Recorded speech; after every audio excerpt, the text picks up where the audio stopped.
Dave said he is in the waiting room. I literally just paused that recording. Good deal. Make sure you keep an eye out. There will be a Monday morning email that will advertise new to Lifecycle Insights. 1 o'clock every Wednesday, Eastern Standard Time, we do new to Lifecycle Insights. This is where we teach you how to use the platform. We give you kind of 4 quick and easy 1-hour sessions to get you up to speed and kind of get you off on the right foot. It's like this, it's open mic, it's interactive. It's one of these things that is designed to get your questions answered and get you off on the right foot. This week, if you join, we will be on week 4, week 4 actually, because there are 5 Wednesdays this month, and the 5th week will be just an open office hours. So we'll be there for that one too. But even if you're just now getting started, feel free to jump in on week 4 and we'll cycle back and start over next week. We always like to talk about where you can find us. So we're going to be doing a webinar on September 23rd with Derek Marin from Simple Selling. MSPs are always talking about sales and sales process. It's something they always struggle with. Derek has an interesting product that he kind of outsources some lead generation and some sales. So interesting take on it, but we want to talk to Derek too about processes you can learn, things you can bring in-house to put into your sales process. So that will be good. Where else can you find us? Well, Datto is going virtual, so we're going to attend the Datto virtual event. Hopefully you guys will too. I don't know if you saw that, but their live and in-person event has been a victim of COVID. And then we're going to be at the 7-figure event in Austin in October, Robin Robbins the same week, and IT Nation in Orlando. So we're doing some traveling. All the good things. Did I miss anything new, Mari? Nope, other than the release. Okay, here we go. Yep. New to Lifecycle Insights. We got new features. 2 weeks ago, we promised you guys that we would add feature parity in Autotask to the stuff we just rolled out in ConnectWise. So if you are an Autotask partner, you can now single-click import and turn an agreement in Autotask into a budgetable subscription on your customer's monthly budget. So we're simplifying and streamlining that process for you, making it easier. This also means that the IT glue function applies to you guys too. So if you are IT glue first for your source of truth, then you can use Autotask still to import some of that ancillary data so that we can fill everything up and give you all the good quality data. So I would like to add 2 pieces to that. One, Autotask is a slow pull because we have to do it one at a time. So it definitely, it is loading, but I just pulled 3 and it's significantly slower than you saw on the ConnectWise one. So fair warning, that's just the nature of the API. Halo will probably be next. Synchro is going to have to be backburnered until we get some answers from Synchro because of, I don't even remember what they explained to us, Alex, but he said Synchro is going to have to wait because of the nature of the beast for that one. Yeah, there was something different on that one, and I don't recall it either. There was fancy developer talk, and the dumb sales guy didn't get it. So we just nodded our heads and said we can communicate that. Halo Smart guys said that one would be later, so I went. To be fair, don't care about Autotask since I use ConnectWise. There you go. It's all about me. That's so Dave, why do we care? Because it's all about me. Everyone asks that question every day. I stole it actually. It's on one of the slides. So with that, there's our housekeeping. As I promised, we keep it quick. We're going to get to Dave. So those of you who don't know Dave, there aren't many people who can pull off a Washington Nationals jersey and some red kicks on stage to give a real presentation, but apparently Dave can. So I went and hunted down this video. Well, have you not heard the awesome story? This is my favorite presenting shot of me. So let's tell the story. So I was booked to do this show. It was down in Australia. So this is in Adelaide, Australia in 2019. That are big Washington National fans? Go on. Right? So it's booked for late October for this conference, right? And I'm a huge Nats guy. They're my team. That's my thing, right?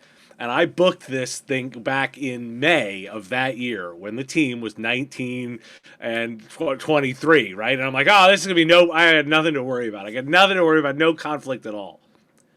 Oh, and that's the year we're going to the series, right? And so with that conference was the 3 games in Washington at home those days. I kid you not. I looked at flights to leave as soon as possible to make it back. Could I fly all day and drive to the stadium? Could I make it? It was $2,000 to rebook the flight, so I didn't do it. They were playing while I was presenting That's awesome. Game 3. And so what had happened was I'm wearing my jersey. I'm sitting in the lobby watching the game, streaming it, listening, put my stuff down, walked on stage, presented, apologized to everyone, said like, look, my head's in this World Series game. Here's my presentation. Now I'm going back to the game. Does this fall in the category of not my best work? Oh, it was a great presentation. Actually, it was a great presentation. Like I totally shifted gears and had fun with it. But because I was also in that loose headspace, like I was in baseball mode, I was having fun. Like, yeah, it was good. So Carl snapped that of me because I'm like totally decked out for the game. That's hilarious. Yeah, I went to steal photos for our, we spared every expense slide deck here that we do when we do these things, and I saw that and went, I've got to steal it, because the only thing I know about the Nationals, I'm not a baseball fan, my fiance is, but the only thing I know about the Nationals is they run Dog in the Park Day and we can take our puppy there. So that's really all I know. Yeah. They do. They also do Catter Day, where you're not allowed to bring your cat, which is sounds like a good idea. Yeah. But yeah, no, I'm a huge Nats guy. So like that was my, like, I wore my Scherzer jersey the day he was pitching kind of thing. Like, that's awesome. Anyway. That's awesome. So I want to give you a second to just kind of plug, who you are and where you came from, right? Because you have a long history in the channel. Not everybody knows you. Right now you're doing podcasts, right? But I'd like to get into kind of where you came from and why are you qualified to have an opinion? That's always a fun one. Well, I'm not necessarily qualified. Because we can't both be unqualified to have an opinion. I'm going to need you to do it. So I was an MSP. So I started as an MSP. I was an MSP for a decade, serving the DC Metro between 2002 and I sold that business the end of 2011. And I always described it as I was a moderately successful MSP. $1.4 million in revenue, 15 million at $1.4 million at our biggest, 15 staff.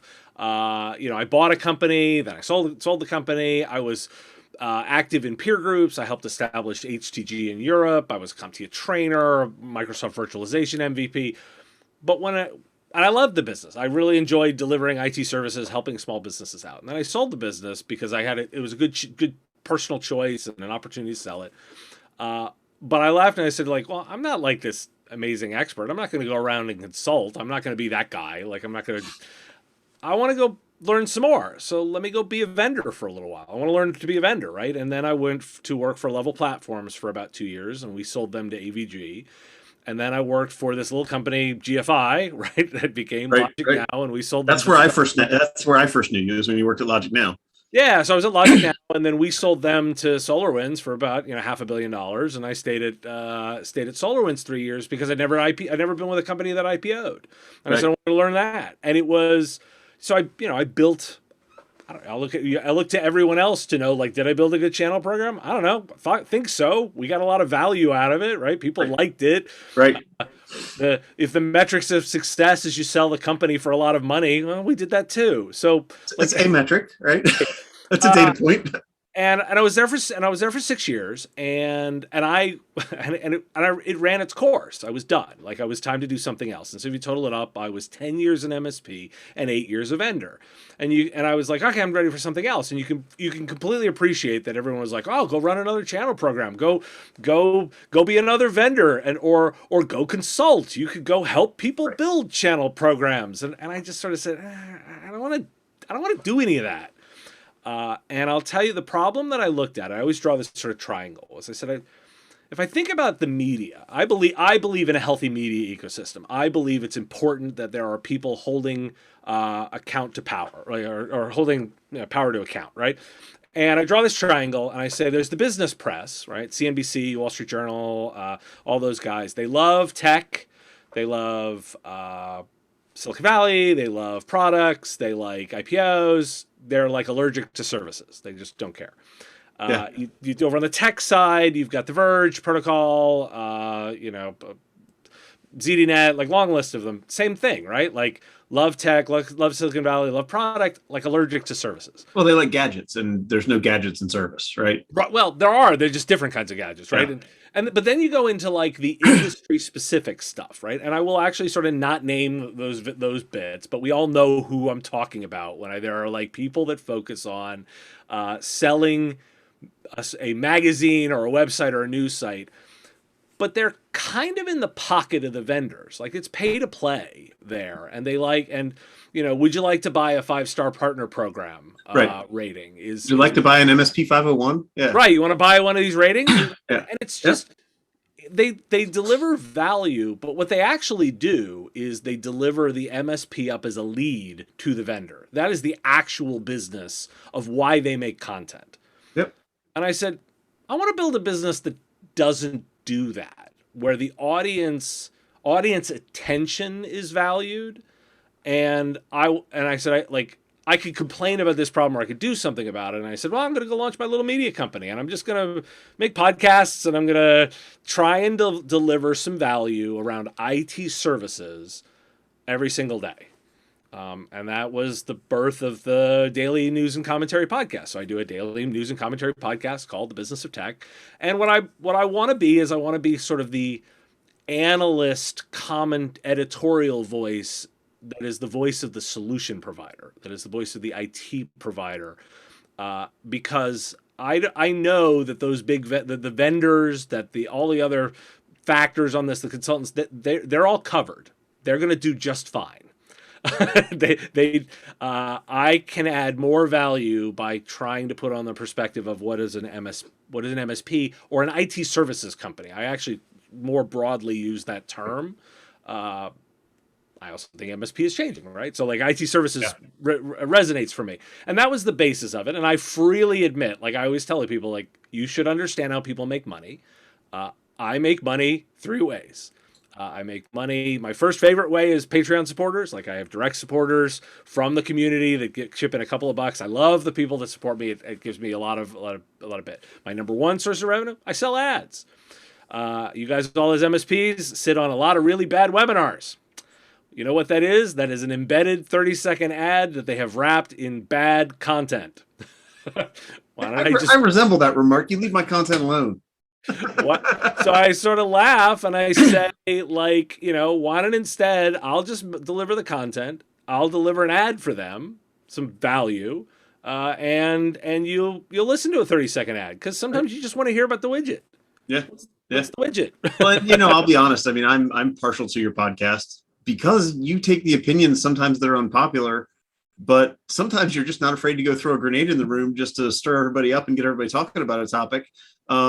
And you're not afraid to be wrong. I like that. You'll say the things that need to be said, regardless of whether they're popular or whether they're even sometimes they're so fresh, they're so new, they can't be all the way thought out yet. But you'll put it out there and get everybody thinking. Hey, right?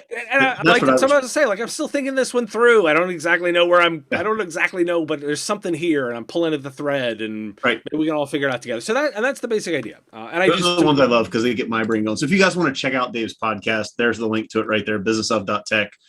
That's Dave's media page. You can go find links to lots of the things that he's working on and playing with. So check that out. But for starters, let's go talk about this gem. This one. This is like this is my current fave. Right? I hadn't paid enough attention to it. I got what you said on your podcast, and then when you pointed me to it and said, "Go check this out," because there's more there, I went, "Holy cow!"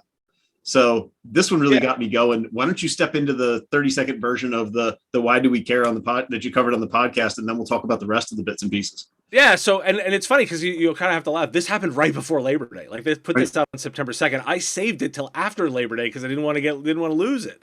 CISA put out a series of risk consideration for managed services provider customers.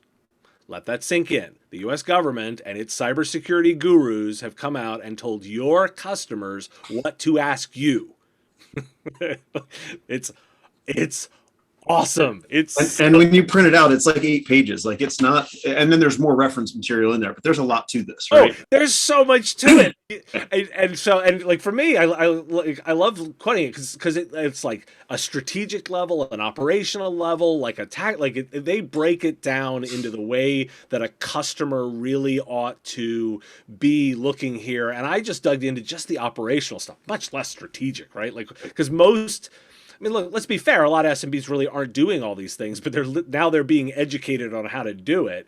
Just at the operational level, the things that should go into an agreement between a customer and an MSP include things like a software bill of goods, an actual statement on the MSP financial health. And how many times have you heard an MSP go, "It doesn't matter what tool I use. They don't even deserve to know what tool I use because it's my job to manage the tool, and I'll change tools when I want because I found a better tool, and I'll Right. right. There's a recommendation in here to understand how to monitor the MSP and their tools. Yeah.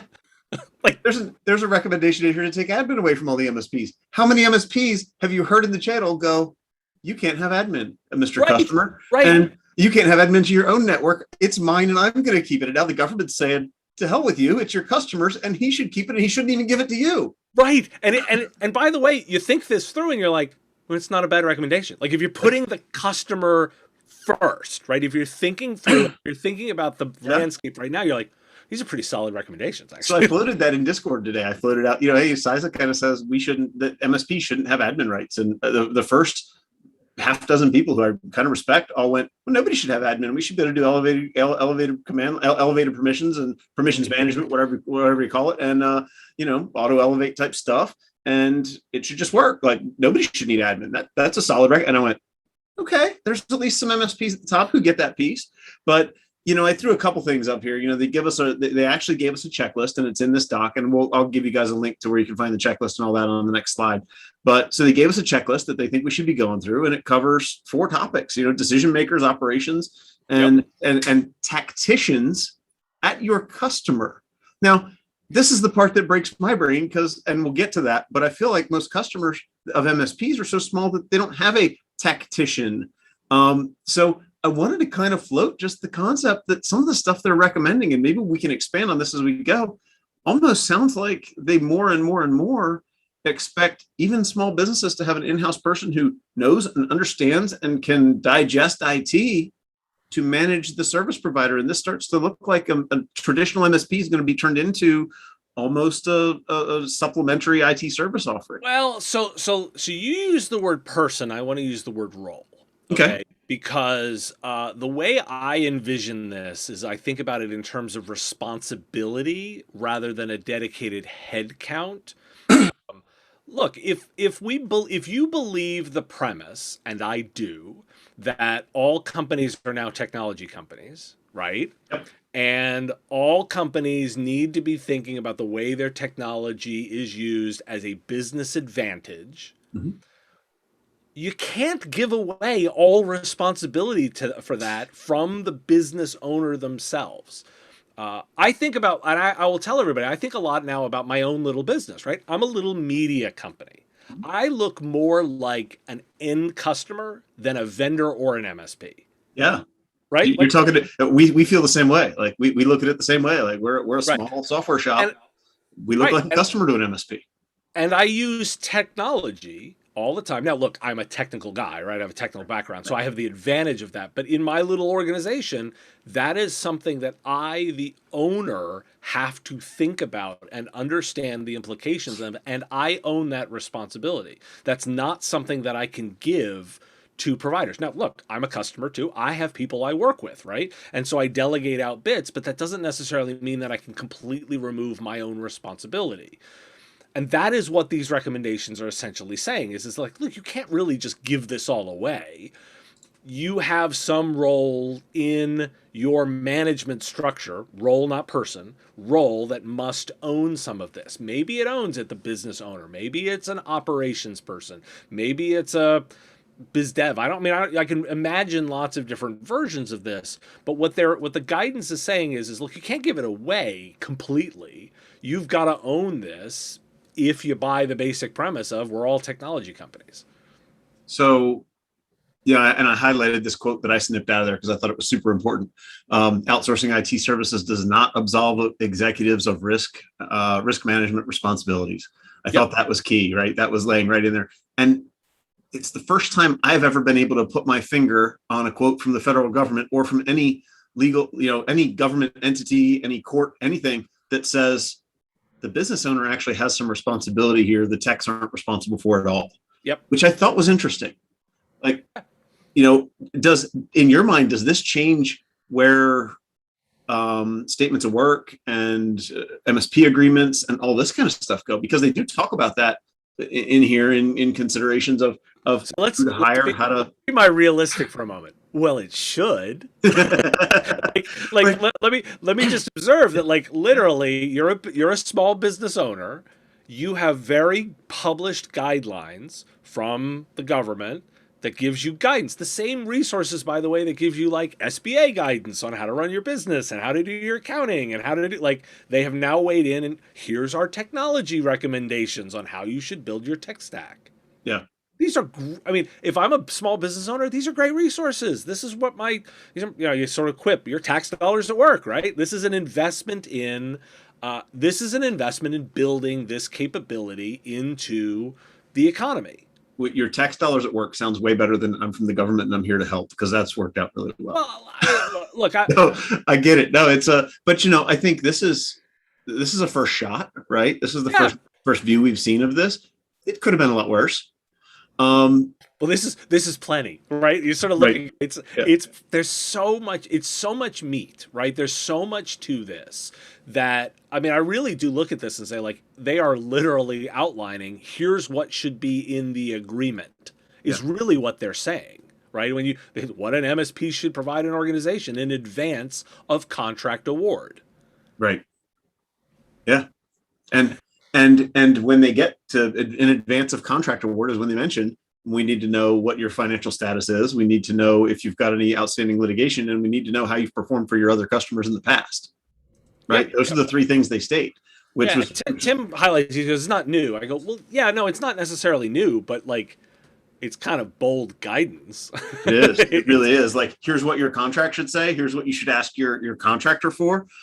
Hearing that from CISA is certainly new and bold, where they've really focused on standards in the past, and this is not NIST, right? Right. I've been teasing. I'm off the road, and I do everything virtually now. And I said I'm doing one event later in October, and I'm sort of like, I'm going to ask every single MSP that I want to hear about their financial health. Like, yeah. That's on a pink card for a reason, right? Drain from everybody's face when I asked, like, well, I want to hear about your financial health.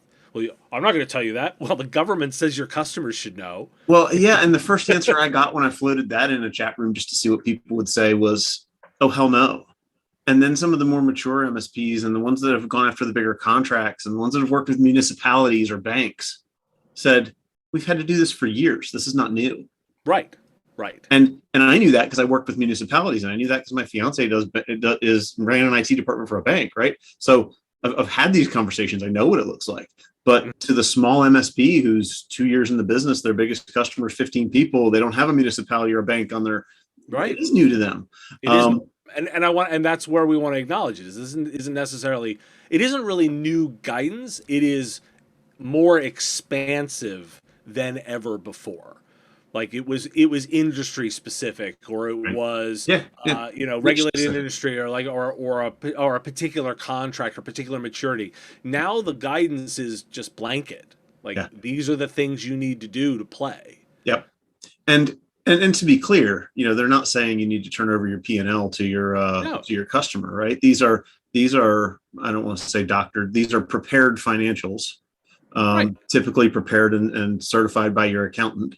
In a financial statement that is not your P&L, right? They don't see how much you pay for your Jaguar, and they don't see how much you bring home, right? But they see that you're a solvent company that is not going to go out of business. Right, and again, put your hat on of the customer for a minute. What the recommendations are trying to get to is, does the customer know that they can depend on you being there?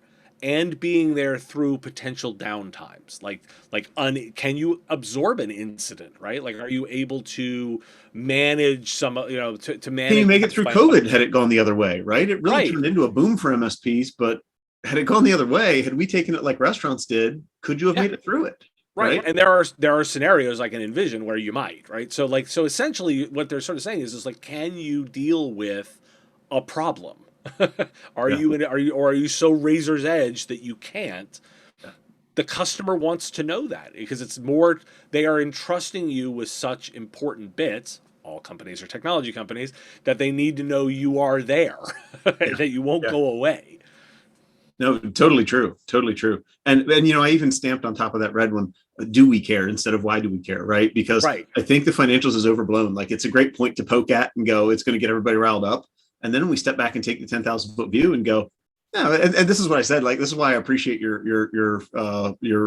podcast, because you get everybody riled up, you get everybody thinking, have the conversation, and then once they have the conversation, they go, "Oh yeah, we're gonna have to do that. It's gonna be a pain in the neck, but I mean, look, I'm not gonna put anybody out of business." I say with tongue in cheek, I'm Yeah, self-aware, right? Like, I right? mean, Oh, totally. I'm a YouTuber podcaster, like, subscribe, right? Like, I mean, Right. you've Oh, gotta hell get yeah. people. I Hell want you yeah. to pay attention to this because I think this is super important. And I know when I ask the question, are you ready for the financial question? A bunch of people are going to bristle real fast, right? And it's because stop and think about this. Stop and think about these. You know, to your point, right? You're listening to the podcast, and then you're like, oh, wait a second, maybe this is one I actually do need to dig into. Yeah, yeah. And I love it. I appreciate it. You make me think about things from different angles and from different aspects, and go have conversations with people about it. So that's why I listen. But the other thing I wanted to point out from this particular section of guidance is that they specifically spell out that a lot of different functions within the organization need to be involved in this IT process. And I think way too many organizations, the IT process, and we talk a lot about strategic business reviews because that's what our platform is built for. Yeah. But all too often, this strategic conversation happens between me, the account manager, or the MSP owner, or the VCIO, and the owner of that company. Mm-hmm. It never goes any further than that. And this is the government giving you guidance to say all organizational silos should be represented. Bring sales to the meeting, bring operations to the meeting, bring production to the meeting, because they all have a say in technology, because as Dave said, we're all technology companies. They all need technology to do their job. So, when you guys are thinking about how to do your quarterly business reviews, the government just told you to have a strategic business review regularly with your client to make them aware of, changes to the industry, changes to their cyber readiness, et cetera, et cetera. And by the way, bring all the right people to the room. Mm-hmm. So go fill that room with the people that you can add value to. And then it's going to make scheduling these business reviews, should help you schedule these business reviews, because now the government told you have to do it with your clients, or you should do it with your clients. I mean, look, I know to a certain degree, I'm talking to your audience who have already invested in some level of doing this process, right? But I'm going to, so thus I can then quip and go, I watch Reddit, I watch the Discord, I watch the Slack groups. I see how much time a lot of MSPs debate, well, which antivirus is the most important, and which backup thing, and what RMM should I worry about, and which PS, and I look at this and go, like, none of that matters. Like, none of that matters because none of that is what your customer cares about, and none of that is what's going to make you stand out and get better revenue and better services dollars and actually address the problems. My other little rant on this is I kid you not, I sort of laugh and go, I don't understand why anybody is working with anybody that doesn't have 2FA on everything. Like these debates over, I can't make my customers do it. Yes, you can. Turn the damn thing on, or they're not your customer. Or they're not your customer. Right. I mean, I laugh and go, my customers are required to use 2FA on the portal that I built. Why? Because I'm not going to be liable for their data. Like, it's not happening. Right. So. Well, and there's a Microsoft stat somewhere that says 99.9% of Microsoft data breaches or breached accounts didn't have MFA enabled. Yep. We know the problem. We have the magic pill. Like, right. If you don't want to take the pill, maybe somebody should shove it down your throat. I don't know. It's right. So those are my side rants on this, which is why, like I say, like, I want everybody to be spending their time on this stuff, because this is where the value is. And I think this is where the industry is changing the fastest, right? There's a lot of technology out there. Great. A new widget, whatever. You go buy a zero trust application, deploy it, done, gone, tomorrow. It's, it's all fine. It doesn't change your business. Right. It's all fine. Like, I mean, and I will tell everybody on this call, because I do some calls with investors, right, who come in, who are looking to put money into the managed services space, and they're examining all the software problems, technology, and they look at RMM, and they're looking at backup, and they look at PSA, they're looking at, and I tell them all the same thing. And you can go watch this on my What I Tell Investors video if you want to check that I'm not BSing. I tell them they're all fine. They're all the same. If one of these investors told me, here's $2 million, we're going to open an MSP, I go, great, we're going to buy any of them. Any of these platforms are fine. Right. We'll just go buy an RMM. We'll go buy a PSA. I might not buy an RMM because I'm not all keen on them. But the point is I'll just check all We're these. going to go down that road before we get done today. We're going to Yeah, put it on that topic. but I'm not spend much time at all on the tool selection. Mhm. Like, just not they're fine. They're all competent. I have to manage them. That's more important. But I'm not going to spend my time debating it. What I'm going to spend my time on is process and making sure that I've got all of this stuff covered. So. Oh yeah, now David's pulling up the Microsoft's new passwordless stuff that I just read. They're going to have out in a couple of weeks, right? They're starting to roll it out and deploy it now. So it is in today's podcast. Actually, I talked about. There you go. Yeah, I mean, Microsoft is now doing passwordless accounts. You can now make your Microsoft account passwordless. You can move to a security key or authenticator model. I will smile and go, my Xbox 360 now won't work, but I'm a retro gaming guy. It matters, right? I really want to know though, if I go passwordless authentication, do I still have am I still considered multi-factor? I believe they do that because they're doing something like a Windows Hello, along with your button. Okay, got it. Exactly. So they're able to do it based on that kind of stuff because it's like a PIN plus code or a YubiKey or there's Nice. But I haven't run down the trail of passwordless yet. I haven't caught up on that one. Yeah, but Microsoft has now rolled it out. Like they're the first major, from my perspective, first major provider that you can go truly passwordless. You can just turn that on, and it works. That's awesome. We used YubiKeys at my MSP. My God, 10 years ago. It's been a long time. Like we had last pass out authentication with them years and years and years ago as our second factor. Right. I wanted to touch on just one kind of interesting quote that I heard an attorney say at one point, and we kind of talk about. We jumped ahead and talked about the fact that policies and controls, network access, blah blah blah, will remain the organization's responsibility while outsourcing. And a quote was said on a podcast I don't remember if it was a webinar or a podcast or one of those things by an MSP specific attorney who said, risk is never created or destroyed. It's simply transferred to those with the weakest contracts and the fewest attorneys. Right. And I always love that quote. And then here we have the CISA coming out and saying, you can't really transfer that risk or that responsibility. It's still yours. So this is a classic case of everybody's right. Yeah. So CISA's right. Like if I'm thinking about this from a pure role ownership right, you, the business owner, are responsible. The buck stops with you, right? And this is a risk that you, the small business owner, not talking about the customer, or talking about the customer, not the MSP, they can't give that away because they have to manage and understand that risk. But what they can do is they can sign a contract with somebody who says, well, I'll take all the risk of that. And then take them to court when something goes wrong. Yeah. Right. This is all. Okay. It's all financial incentives and it's all financial responsibility. Yeah. I've been focused a lot, and maybe unpopularly, but I'm focused right now on the fact that I think the whole security. If I'm talking about security, I think this whole reputational damage thing is just garbage. Like, you don't take it on the chin. Like, you just don't. There's so many hacks, and it happens so often that nobody cares. So the idea of you telling, you having to tell your customers you got hacked, it's not long-term embarrassment. It just do you believe that even inside the channel where MSPs are looking at their vendors going, you had that thing and it cost a bunch of MSPs, and I feel like the memory is longer here in the channel than it is with consumers or even B2B outside the channel. So how we keep score is money. That's how we keep score, right? I don't see any actual damage to the companies if I'm looking at them from a money perspective to say that they've taken any damage.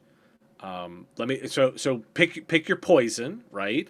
I did my rant on dump your RMM, right? Like I walked through like the ConnectWise has been breached 3 times. Kasaya, their one on July 4th was their third. I don't know, this little company called SolarWinds, like they're all reporting really great financials. They're fine. Uh,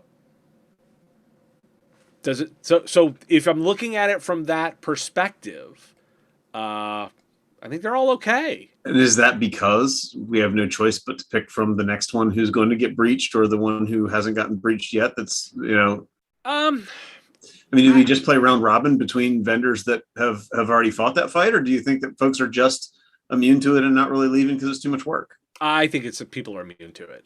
So, like, and David brings up, like, some insurance are asking if Kasaya products are being used. Some insurance companies are entirely getting out of the market, though.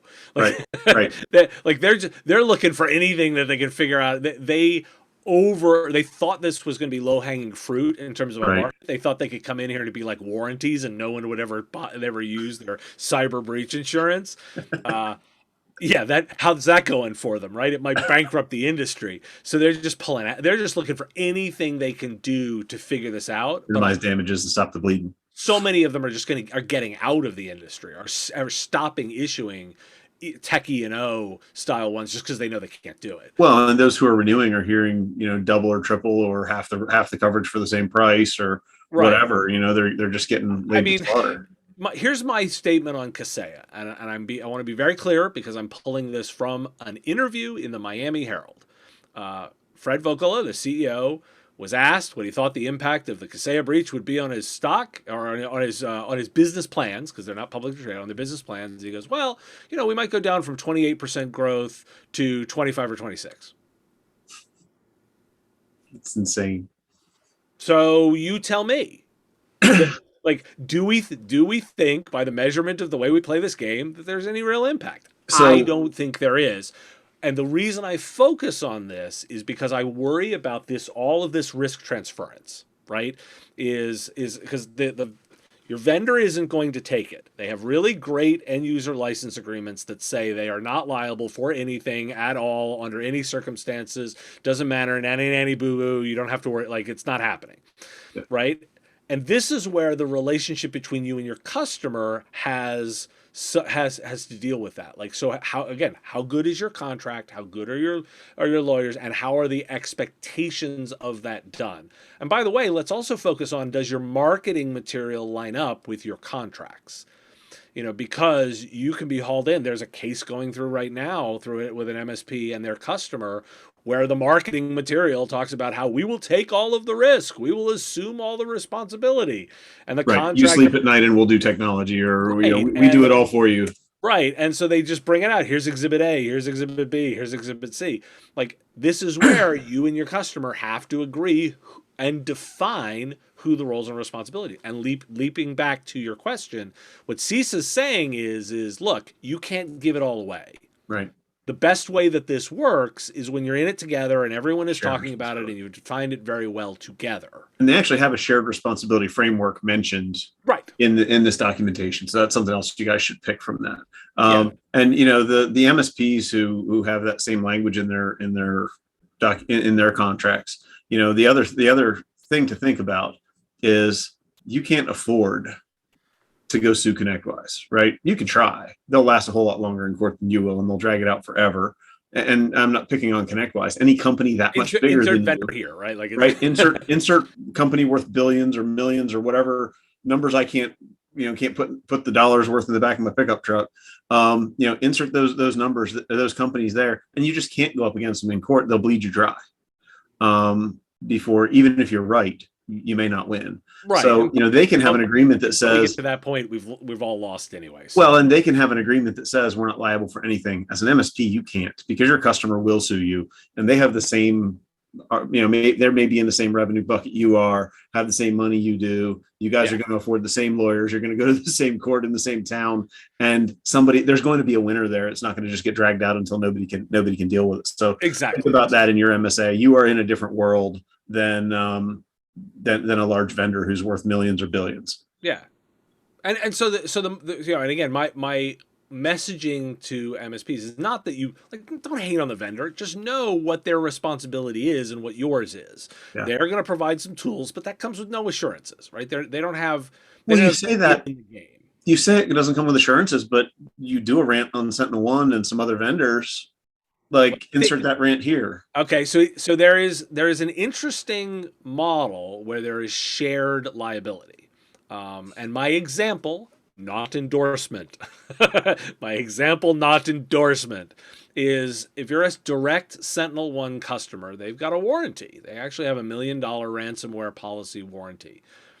And I'm intrigued by that as a concept because there's a way where a vendor can put some skin in the game in terms of the way that they are incentivized. And so they are incentivized to make sure that they don't pay out that policy. And so they're going to give you tools to ensure that their product is running in a way where they wouldn't have to, right? And then theoretically, that also means that they can stand by their assurances and they've backed it up with some financial, incentive to them. That's intriguing to me, right? It is. And, an MSP that I know very well said one day that, the biggest insurance policy he could buy was $3 or $5 million or something like that. And he says, I've got 100 customers. Right. If I get Kasaya ransomed, or whatever, if all my customers get hit, 100 customers, how far does $3 or $4 million go? Right. It's gone like that. So the fact that you've got a vendor with some skin in the game, it gives you additional leverage to make sure as well to survive something like that. Well, it changes the math. And by the way, on top of that, we're a bit of a tools, hungry group, right? MSPs like buying as many tools as possible, right, to solve all the problem. But each one of those is an attack vector that needs to have its risk done. So you're actually better served by less tools, like the less access those tools have. Right. And that one's just the access level is just as important, right? We have all these things. 2 years ago, we had all these things running around in God mode. Well, and some of them still do, and they're 20 years old and creaky and old and run on-prem and all kinds of scary things. Right. And so that's where my head's at on this is that you want to make sure that you're understanding this is all a risk management game, right? This is all the game of where's the risk, who's assuming how much, what are the financial incentives, have we all aligned on that to make sure that it works. And David's right, he's pointing out that you have to be very large to go direct. What I'm using them as an example of this financial incentive in this model, not to say like everyone go buy SentinelOne. No, but I think this is one of my examples of Dave says stuff that you guys need to pay attention to. The concept, not the point, right? The concept is you need to start asking your vendors when they're going to put skin on the pavement with you, not go focus on the fact that you're not big enough to buy SentinelOne direct. Right. I mean, right? I literally every vendor you ask, every vendor you sign a contract with nowadays, you should be asking this question. Well, you should ask the leadership team. They are financially motivated around cybersecurity, and not their company, them personally. Yep. Like, let me observe my favorite information from coming out of 2020. The executive team at SolarWinds received their bonuses. Just everybody. Just let that sink in for a moment. The executive team at SolarWinds oversaw the greatest breach in U.S. government history. Yeah. They got their bonuses. Great job, guys. What you mean to say is there is still a two-class system even in the technology sector. That's what you mean to say, right? There's executives and their golden parachutes. It's a thing, right? And cybersecurity is no different. Alex, I want to push back. And that's not actually one of my point is that financial motivation is what makes decisions. Right. And it is important to understand the financial motivation of the people that you are in business with, on both sides. Right. And because that's how you can predict what behavior they're going to do, how serious they will take something. So, for example, so if you are saying, oh, well, vendor X, they're going to take security really seriously because they told me so. Well, pinky swear. Exactly. Yeah.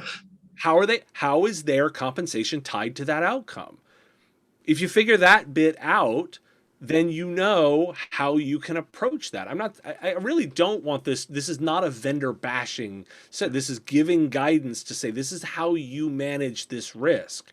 Because what I worry about is this confluence of customers are asking you to assume some of that risk, right? They want to. And a shared responsibility, right? That's what's being outlined here. And on the other half, you're hearing from all these vendors and all of that are running around saying like, there's so much opportunity in this. There's so much opportunity in selling this solution. They're not wrong. right? They're not wrong. This is an area to solve and to address for customers, and you can build a great business. But you gotta manage the risk of that and not just look at the upside. You've got to understand the downside and understand what you're taking on by doing that. Because if they're telling you, well, go sell this product and it'll totally solve everything and slice bread and cure cancer, like, but it comes with nothing, no skin in the game, and they're not motivated to keep it secure, like to a level like ongoing, then you got to see that conflict for what it is. Yeah. So to opportunity, this checklist, it's complicated. It's not easy. It's going to rework the way that some MSPs work with their customers. But in the long run, the ones who get it right, what's your take on the opportunity for the ones who get this right and who are able to manage this and do it and function? And can a small customer do it? Can a small MSP do it? Well, if it was easy, everyone would do it, is what I always say. Like, right, that is the definition of opportunity, is right, whereas is something that's hard. Because something that's hard is what you can charge a premium for. And so for me, this is one of those areas where, like, I want everyone playing in these hard areas because they're really valuable and people should pay real money for that. Like that's important. That also means that not necessarily everybody, right? Like not every customer on day one is going to be ready for this. But the bar is moving farther and farther up, because I look at this and say you should be able to link their investment in technology back to improving their business and driving whatever business outcome they're trying to do. Are they need to make more money, right? Revenue is always the best way. Generate more revenue. That's the easiest way to sell a customer on something you want to do.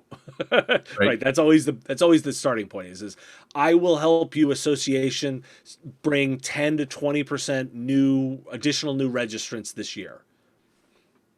Every executive director of every nonprofit in the world would sign that contract in a second. Take my money. Yeah. Right. I will help you, small retailer, drive your e-commerce revenue and by an additional 10 to 15%, and we will make sure that you are compliant on the PCI side so that we're not dealing with that, right? And they'll do the math and they'll go, that's worth it, and you're less than that, off we go to the races. Yep. Right. So this is why you want to play in these hard levels, because you're talking about real money. Yep. And this is the area where you're also not competing on somebody's paper, tin, foil, like managed services plans where they all look the same. Right? You're having a conversation that's just entirely different than the vast majority of people. I'm not saying this is easy, but that's what's happening to this market. The technology stuff generally actually isn't all that hard. I'm working on to give you guys a preview, I'm working on a piece of my sort of SMB of the future. And I think a lot right now about I founded my business 2 years ago, right? From fresh. Everything is cloud SaaS. Like, everything is cloud SaaS. It's the greatest, right? Like, I don't run any infrastructure at all. It's just all cloud SaaS. It's amazing. And it's quite profitable. And I look and say, like, there's a lot of me, right? There's a lot of me. There's a lot of people that build businesses that look like this now. Yeah. We still talk a lot about legacy customers. We're always talking about these older customers and the old, and that's why everyone talks about digital transformation. But if you think about this from the perspective of somebody who's brand new and what their needs look like and the decisions they would need if they were not carrying all this legacy weight, it looks really interesting. Yeah, no, I agree. And so I'm getting pings on LinkedIn today because LinkedIn thinks that 3 years ago today we started Lifecycle Insights, which we probably started. Congratulations. So we apparently started having conversations about coding because we didn't go live until 2019 at IT Nation on Halloween. But so everybody's pinging me today, and I'm going, 3 years ago we started this company, and again, zero on-site infrastructure, everything's in the cloud somewhere. Like, it's just we wouldn't have thought of buying a server and hooking VPNs in to hook up our programmers in Georgia to our, the rest of us that operate in Maryland it just wouldn't have been a thing, right? And so I think there is a certain amount of just that the old customer who still hasn't changed, who needs to be dragged kicking and screaming into the modern era. And I guess I look at it and say, like, first off, I'm more interested in chasing the new customer. Yeah. Right. I look at them and I go, if we're all focused on transforming the old one, who's serving the new one? like what's the MSP of the future look like who's doing entirely cloud, right? What are they, where are I think those? there are some of those on this call. And to that point, and I want to hear from them too. yeah, I was going to say, to that point, you and I have rambled for so long. We haven't shut up. I haven't shut up long enough to let them talk. So why don't we let them kind of pick your brain about this? And and by the way, I don't have a hard stop. We can go a little long if we need to. I have a hard stop with yeah, Marnie doesn't though. She can hang out. I can go a little bit long. I want to make sure I get some questions answered from people. So guys, feel free to pop off your mute and carry some of the conversation out of the chat and into our session here, where they're all sleeping. Or we blew them away, Alex. We're so smart. Well, I mean, you know, if nobody's going to pipe up, this gives you a chance to get in your whole, you know, our wouldn't buy an RMM rant. So that would be a pretty entertaining one.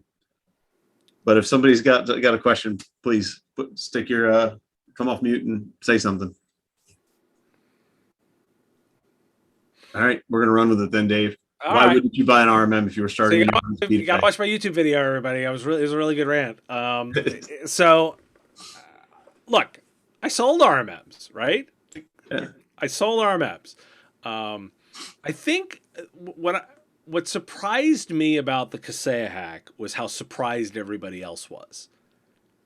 That more than anything sort of surprised me, because it was like, everyone's been screaming about this technology for a while.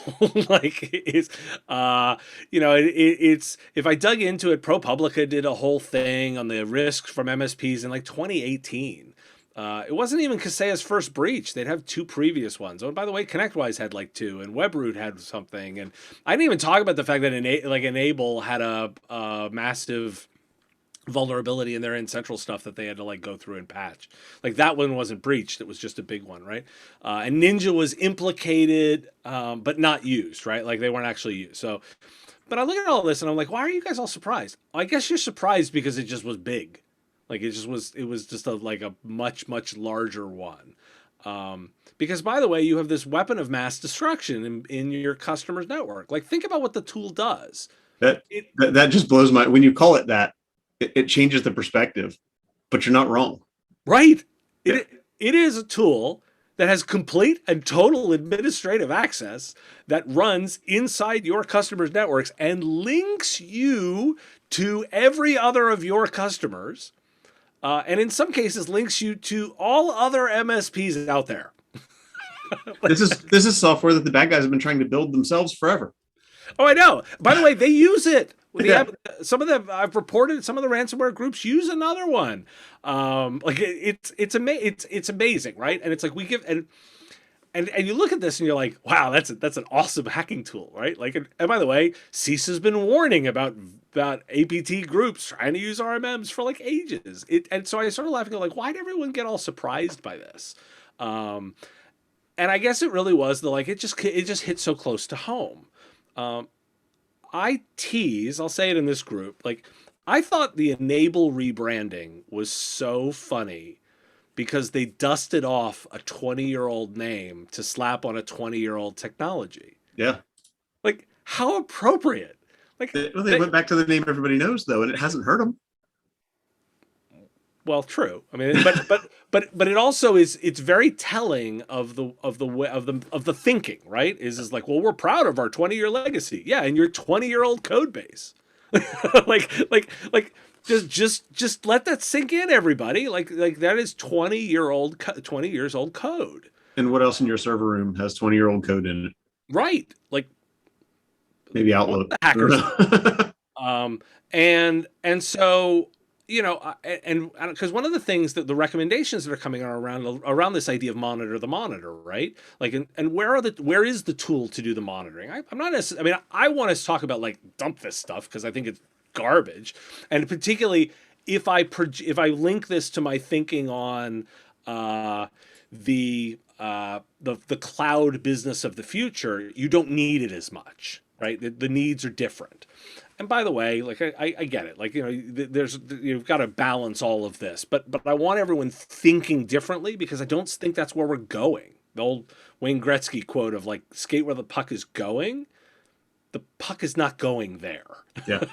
The puck is not going to a world where we're worrying about every little endpoint. Well, the world is what we're worrying about is can you protect my core assets, which is my data, and make sure that that is locked away even from me, like even protected from me making a mistake, right? And protected, that's the whole least privilege, zero trust architectures. Like you want to protect against everybody, including themselves. And so that's where my head's at on this. And I just want to challenge because we fall into this repetition, right? And I'm teasing the Reddit group because I love it, right? Well, you're not possibly an you're not possibly an MSP if you don't have an RMM and a PSA. And like, when did the tool become the definition of what the service offering is? It's become the definition of what the industry is. Which we really think about it, if you don't watch yourself, then yeah, exactly. To that path leads dragons. Like is like. And again, this is where I'm sort of saying, like, I sit here and I think about these things because I think about what happens to the mid-size MSP. 93% of the market is less than $5 million in revenue, right? So that means most look like small entrepreneurial businesses. Yep.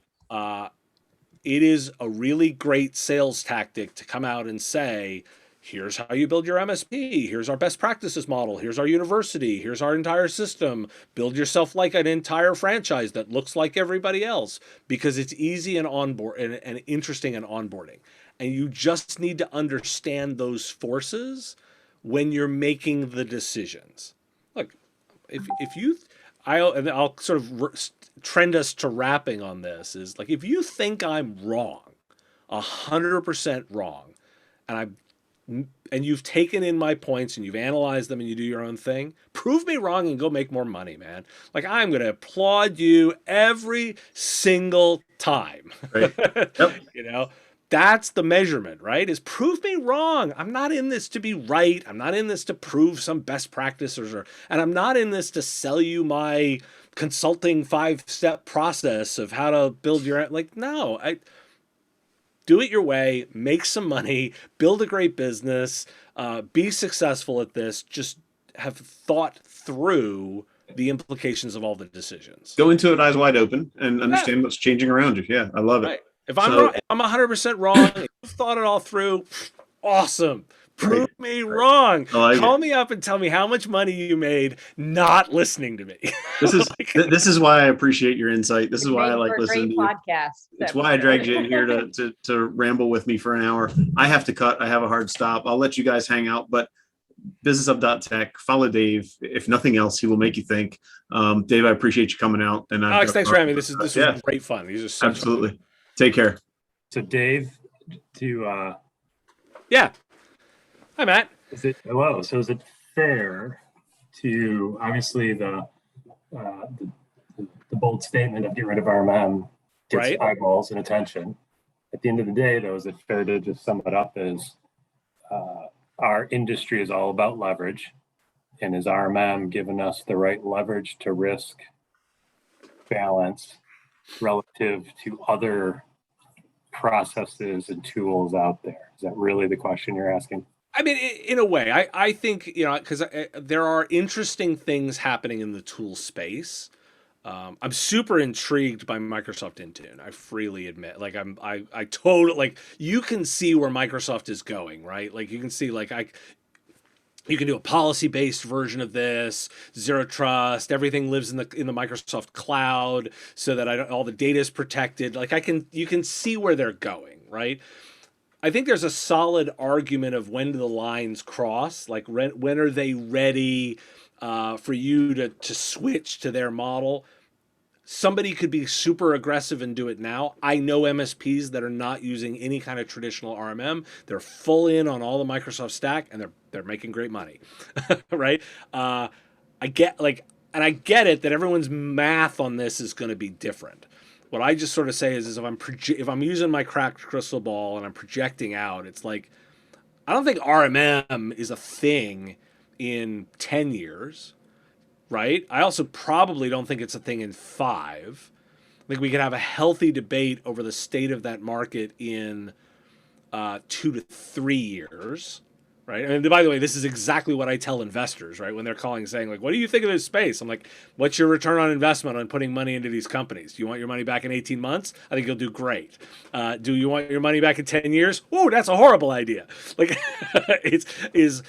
look at it from that perspective, and you have to figure out how to do this, because by the way, what I'm talking about is again a version of digital transformation. I get it. You've got the innovator's dilemma. You've got to transform your business. You got to make sure you're protecting revenue. Like, you'll make that calculation yourself. Yes, I'm sort of saying that, like, look, I just want you to reevaluate some of these core principles, because that's a world that doesn't exist anymore. Like, and I would also say, like, and I didn't even talk COVID, right? The whole, like, let's put an accelerant on every possible trend and jump 10 years into the future on technology. Wow, what a world we live in now, right? Like, it's totally weirdly different. And we're not going back to the old one. And so, yeah, so that's the long version of my rant is like, I think you will dump your RMM. You're going to decide when you do that. I think there's probably a case to be made you could do it now. It might be more painful than you like. Maybe some businesses are ready for it.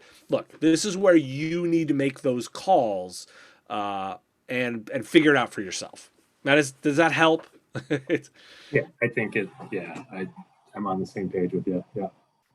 And by the way, I also will just give you the aside, is some of these also is to messages to smaller vendors. I don't spend a lot of time thinking about that, but I do like disrupting industries. And I like giving some signals to the vendors that I like, this is a good idea, that's a bad idea. One of the things I can go a little long. One of the things I liked doing in my last job was like dreaming up new product ideas. And so now I can just throw them out for the market and go, I think this is a really great opportunity in this cloud management thing. Somebody ought to build that, like, and just sort of throw it out there and see if it has legs. So, yeah, it does seem like a nice place to be able to just state your opinion. It goes one way or the other, and debate is great for you, and being right then wins too, right? You can't really lose here, Dave. Well, you're right. But the idea of predictions, the exercise is more important than the prediction itself. Oh, absolutely. So I did work for a very smart human being who, and I would say to other people when they disagreed with her, whether you agree with her or not, that research has been done. She has a reason for thinking this. She has a plan, and she's thought it all the way to the end. You may not agree with some of the tenets, but you cannot disagree with the fact that it has been thought through, right? And so I think that's what you're saying, is you may not agree with all of these pieces, but you would be negligent if you didn't think all of these pieces through. Right, exactly, and that's exactly where I'm coming from. So This is just and by the way, I don't mind being bolder, right? Like I don't have to be right every time. I'm not that, like, it's okay to be wrong. Sometimes it's fun, right? Sometimes it's fun to be wrong. Well, as Alex has quoted other folks before, that like, if everybody in the company is of the same mindset, one of you isn't needed, right? Like, if everybody's gonna always agree, somebody's superfluous in this situation. So yeah. So how about we have time for like one more, if somebody's got one? Yeah. Anybody else got anything for Dave?